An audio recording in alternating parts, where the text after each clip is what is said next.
All right, let's dive in. Today, we're taking a look at Jeff Hawkins' absolutely groundbreaking book, 1,000 Brains.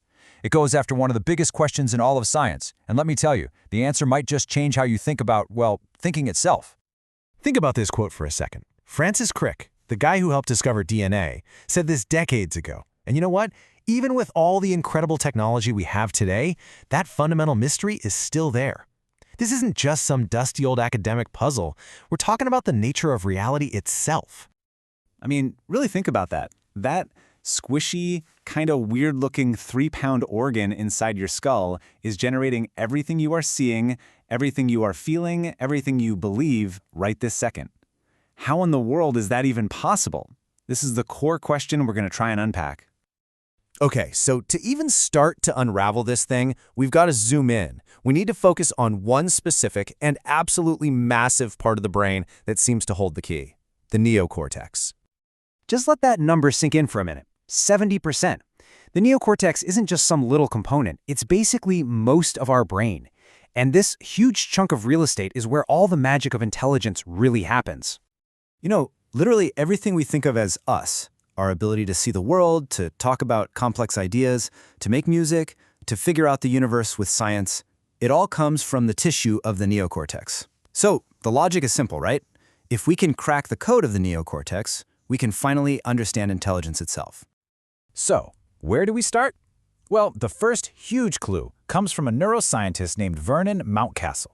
He came up with this idea that was so out there, people are still arguing about it today. An idea that just completely changes the whole game. Okay, get ready for this because it's a wild idea. He's basically saying that the part of your brain that tells your hand to move isn't fundamentally different from the part that lets you see a sunset. The only thing that's different is what it's plugged into. You hook up a piece of cortex to your eyes, you get vision. You hook up that exact same kind of tissue to your muscles, you get movement. And he wasn't just guessing. He had some solid evidence. First off, if you look at the neocortex under a microscope, it looks pretty much the same everywhere. Then there's the whole evolution angle. It looks like nature just found a good design and hit copy-paste over and over to make us smarter. And maybe the craziest part, the brain is incredibly flexible. It can actually rewire itself. These three facts all point to this one absolutely stunning conclusion. The neocortex runs on a single universal algorithm.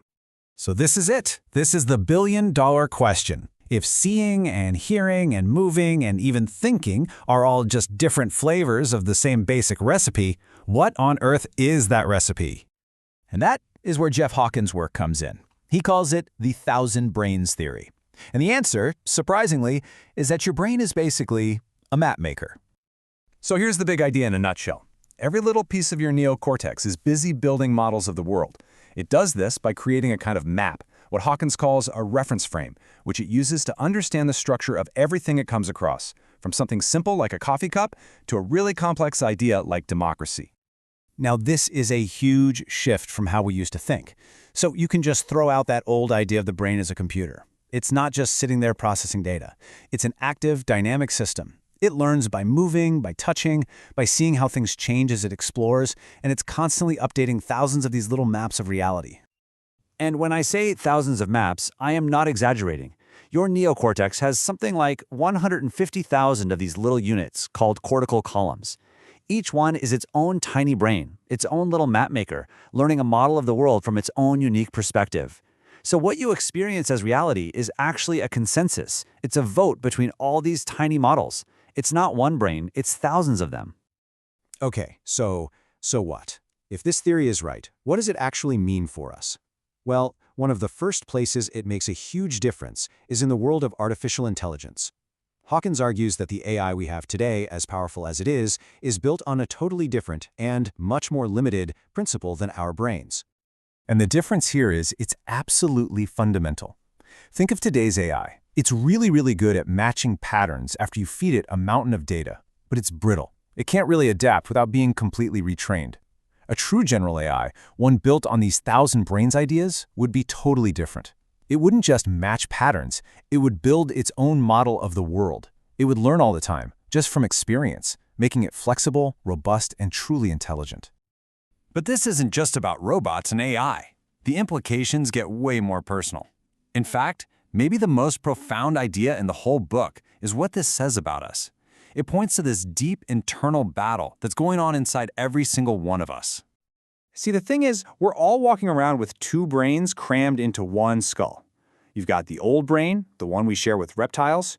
It runs on ancient instructions from our genes: survive, compete, make more copies.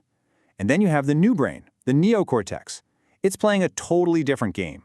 It's driven by knowledge, by a desire to build a true model of the world. And yeah, a lot of the time, these two are at war.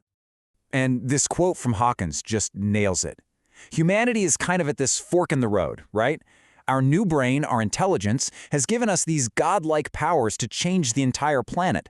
But that old reptilian brain is still grabbing for the steering wheel, pushing us to make selfish, short-sighted choices. So at the end of the day, it really leaves us with this one massive question. What's going to define our future? Is it going to be that ancient blind drive to just replicate? Or is it going to be this incredible new capacity we've developed, the drive to truly understand? According to Hawkins, that choice, well, it's up to us.